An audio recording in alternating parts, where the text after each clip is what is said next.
Hey everybody, West Coast Wanderlust here, and I'm coming at you from my home in Seattle, Washington. I wanted to take a few minutes and talk to you guys about gear. Hiking gear is something that I have learned over this past year is very important. For example, the second hike that I did this year was with my friend, and we went up to Denny Creek in Franklin Falls, and it was in the beginning of June, but here in Seattle, that doesn't mean it's necessarily going to be good weather, and in fact it was raining the whole time. And I was actually pretty miserable because I didn't have proper gear. The only thing that I did have was my very first purchase, and that was hiking boots, so at least my feet were dry. But you can go back and watch my Denny Creek and Franklin Falls video and you can see I'm just soaking wet from head to toe. So the first thing, like I said, I bought was my hiking boots. I went to REI, and I'd gone a few times and I'd kind of just looked at the shelf and I wasn't too sure what I wanted. So, and I was kind of trepidatious about talking to the salespeople. I didn't want to get kind of pressured into buying anything, and I really absolutely hate shoe shopping. So it took me a few attempts, and then I finally kind of just bit the bullet and I went in there and I talked to a sales associate, and she, the first thing that they did was they measured my foot. So and I'm really glad they did, because I thought I was a size 8, but when she actually measured it, the proper size was a 6.5. So she brought out 3 pairs of boots, and the very first one she brought out was a pair of these. These are Oboz footwear, and model is called the Bridger. And she recommended these because I have a narrow heel and a wider toe box. So she thought that these were going to be a good option for me. So I tried these on. They fit great. I did a little rock climbing wall test thing that they have there. I kicked the little bench that they had there, and I realized that these were a good pair for me. So I ended up buying these in 6.5, and I wore them over Memorial Day weekend. And at the end of the weekend, to be honest, my feet were hurting just a little bit, just because I hadn't really worn hiking boots and I wasn't sure what to expect. So I realized I had a few hot spots. So I took them back to REI and they upgraded me to a size 7. So these are my size 7s, and I love these things. I've put on over 100 miles on them this summer, and they have been absolutely phenomenal. They've kept my feet dry and comfortable. I've hiked, through muddy water and up to waterfalls, and I've hiked through the desert, and they've just been phenomenal boots. So if you're looking for a boot, I recommend these ones. But my thoughts on these were also go and talk to your sales associate, have them measure your foot, have them take a look at your foot, because obviously everybody's going to be unique and different, and what works for me might not work for you. So definitely go talk to a sales associate and have them fit you for a boot. So they do this every day, and they're going to know it's going to work for you. So another thing that you're going to want to get to keep your feet nice and cozy and comfortable and dry are a good pair of wool socks. These are my third pair. Actually, I have 2 identical pairs of this one. They were on sale on the clearance rack at REI, but these are Smartwool, and they've got a really, really nice plush bottom here for your heel and the sole of your foot, and they're very, very comfortable here in the toes as well. So I've got 2 pairs of these ones, and I have a thinner pair, and I believe that model was called the Margarita. They're black and orange, and I love those for summer hiking. But definitely you want to keep your feet warm and dry and comfortable, because obviously if you get into a hike a couple of miles and your feet start to hurt, then it's going to be hell going back to your car. So always make sure you have good socks and good shoes. So the third thing I bought, which was also as a result of my hike up to Denny Creek and Franklin Falls being soaking wet, was I needed to learn how to layer. And one of the most important things you can do to layer is get a good wool shirt. This is a shirt that I bought on Amazon.com. It's a brand called Elementix, and it's 100% merino wool, and it is so soft and so supple, and I love this shirt. Ever since I bought it, I pretty much don't hike without it unless I've got it absolutely filthy dirty and I've got back-to-back hikes. But because of that, I ended up buying a second one. So I've got this one in the heather gray, and then I bought one in a color called berry, which is a beautiful pink color. So I highly recommend getting a base layer of wool. Believe it or not, like I said, I've hiked pretty much all my hikes in this through rain and, you know, up on Mount Rainier where it was cool but sunny, so I was kind of sweating, and also 91-degree weather when I was in Utah hiking. And it wicks away all of the moisture and sweat and keeps me cool and dry. And I also didn't have to worry about getting sunburned too much because it is a nice long sleeve shirt. So highly recommend getting a nice wool shirt for yourself, and it'll keep you cool in the summer and warm in the winter. So the one thing I do not have is hiking pants, and I don't know how I feel about hiking pants yet. Obviously I've never bought a pair, I've never tried them actually on the trail. So what I've been using is just regular leggings or yoga pants. And I find that they are comfortable to hike in. I have a lot of movement. I've done rock climbing in them, scrabbling up things. I did ape caves, Angel's Landing. And I've always been very, very comfortable wearing just cotton leggings. And they've always kept the moisture kind of to a minimum. I mean, I do sweat like behind the knee and things, but it's not too bad, and I haven't been uncomfortable hiking in them, so I haven't felt the need to change that yet. But if you guys have a good recommendation for some hiking pants, let me know, because I really do want to try a pair. So another thing that I bought, which I wasn't really expecting to buy, but I did, I had a gift card from my friend Ashley and Andy for my birthday, and so I went to REI and I ended up buying a pair of gaiters. And if you've never seen gaiters, this is what they look like. These are the REI brand gaiters, and I believe these are just the, these aren't the high-end ones. These are just, I think they're $35, and they're water resistant. And so what you do is you step, actually I'll show you. So the whole thing comes undone with Velcro, and you wrap it around your calf, and you step with your heel right behind this little rubber strap here with this little buckle on the outside of your foot. And you put this little clip on the front of your boot, and then you just fasten up the Velcro and you cinch up this little elastic band that'll go right under your knee, and it'll keep your bottom half of your legs nice and dry and clean. I've used these almost all of my hikes as well. Keeps the dust down and the dirt, which is great because usually after I'm done hiking I am starving, so I end up going to, you know, restaurants that are close to where I've been hiking, like up in North Bend. You know, I'll go to Issaquah or in the town of North Bend, or, you know, just wherever, and I like to go in and get some Mexican food or pizza, and I don't want to go in looking like I just rolled in the mud. So the gaiters are great. They keep all the dust down. I can just take those off. My pants are nice and clean. I can go in there and have a good meal, and like I said, not look like I rolled around in the mud beforehand. So gaiters are great. I recommend them. Another thing that I highly recommend everybody get is protection from the sun. Not only should you be wearing sunscreen every time you go out, even if it's cloudy, you should be wearing a hat. I wear my beanie a lot, but obviously that's not going to protect my eyes. So when I do, I have a nice pair of sunglasses that have a good UV protection. These ones, I just thought they were funky and fun, and I love the color, and they've kind of become like my little signature sunglasses, so I really like these. But I also did get a second pair if I wanted to coordinate a little better, and I've got these little blue ones. So like I said, make sure they have good UV blockage on them, because that's very important. You don't want to damage your eyes when you're out there. A lot of places have some snow still or water, and you're going to get a lot of reflection off of those that are going to damage your eyes, so make sure that you're being safe out there. And last but not least with the clothing is make sure you have good rain protection. I bought this jacket at the REI garage sale. It is the women's just REI rain jacket. It's got a really nice zipper on here that's got the sealed front, so it's completely waterproof and I don't have to worry about water leaking through the zipper.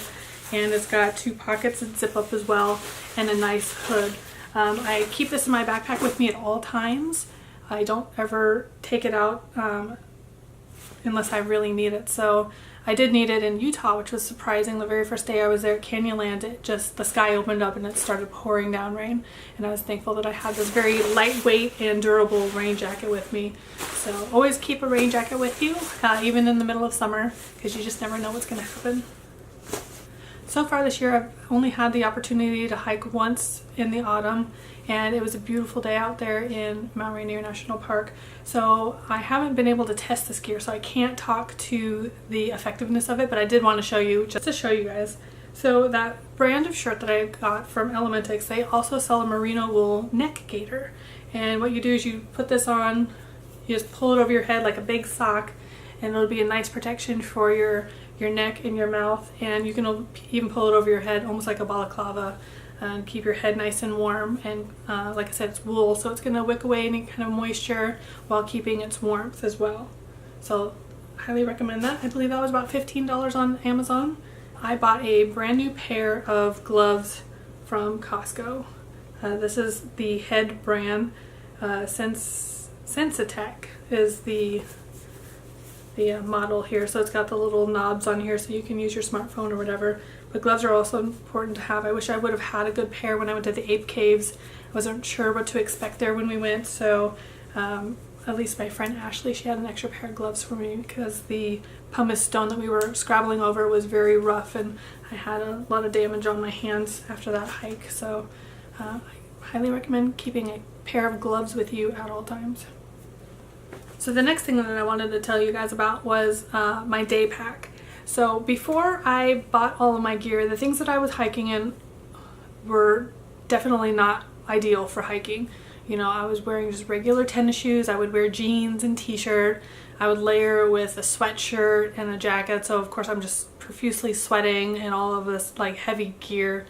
And then to top it all off, I had my just regular JanSport backpack that I would overload with everything, because I take a lot of camera gear with me. I take a lot of water, I take snacks, pretty much anything that I think that I'm going to need on the trail I will bring.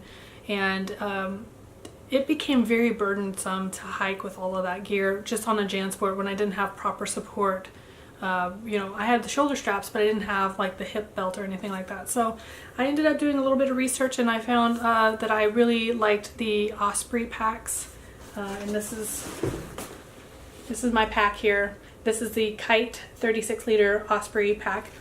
And this is an extra small. So what they do, what you're going to want to do is you're going to go down to your local sporting goods store. Like I said, I went to REI and got mine, and I had them do a pack fitting. And what they do is they measure your torso, and that's what the size is for. It's to measure the length from, I believe it's your C5 vertebra all the way down to the top of your pelvis bones, your hips, and that'll give them an accurate measure of what size pack that you need. So like I said, everybody's different.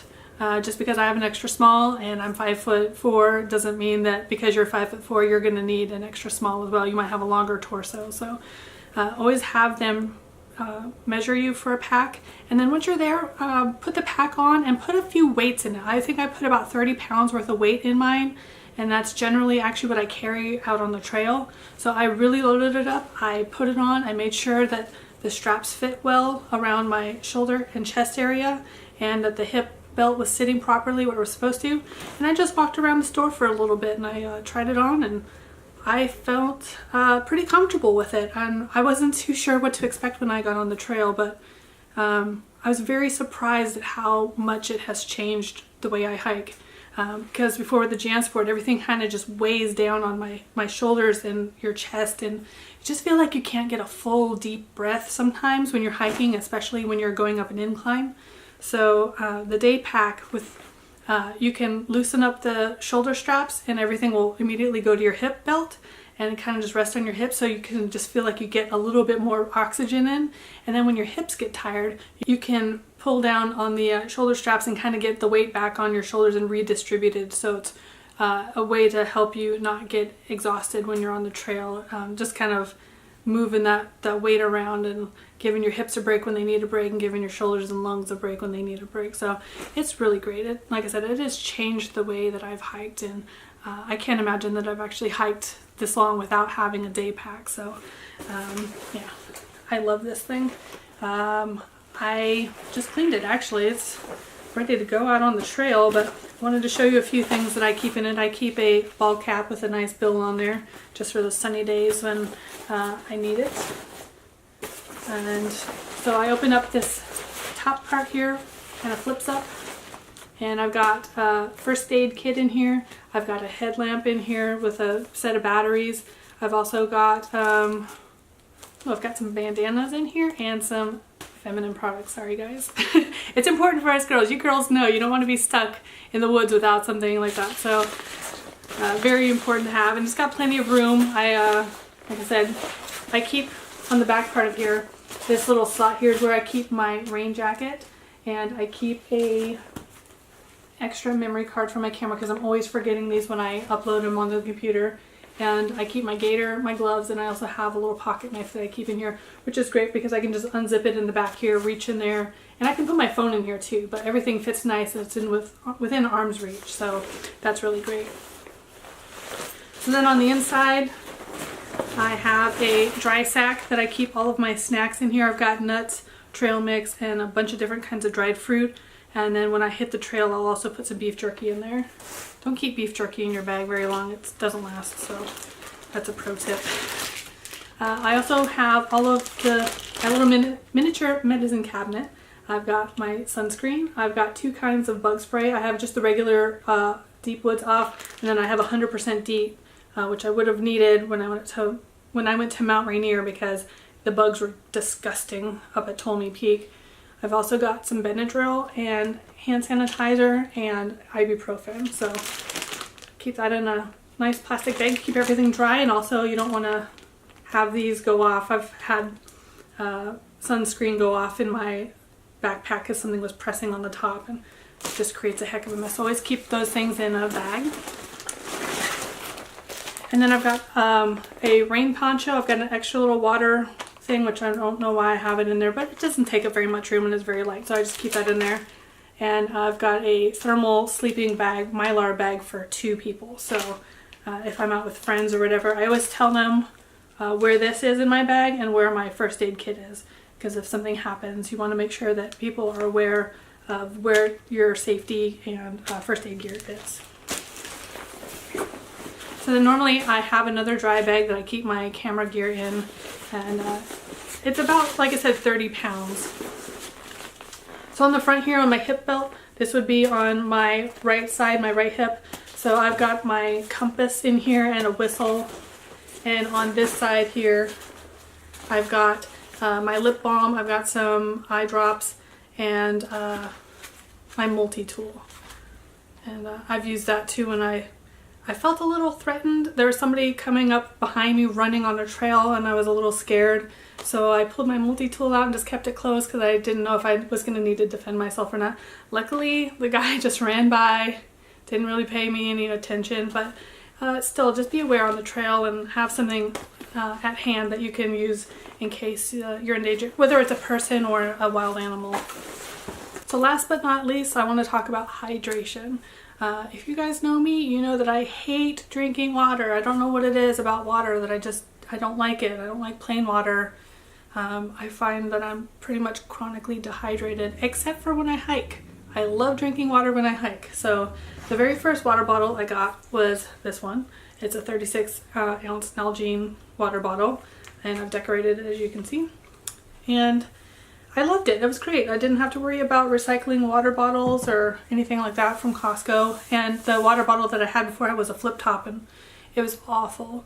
It leaked all the time. Like I would take a drink and it would dribble everywhere, and it was just a mess. So I really like the wide mouth Nalgene water bottle, but I did not like the 36 ounces. So the next one I got was the 48 ounce.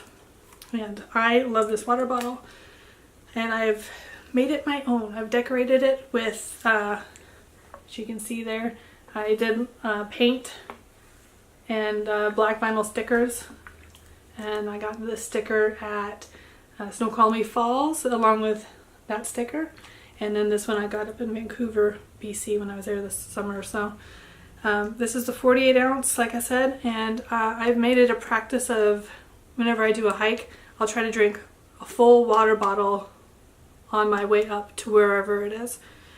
So if I'm going up to a waterfall or wherever, just make sure that I drink my full 48 ounces, and then I'll reserve my second one for the way down.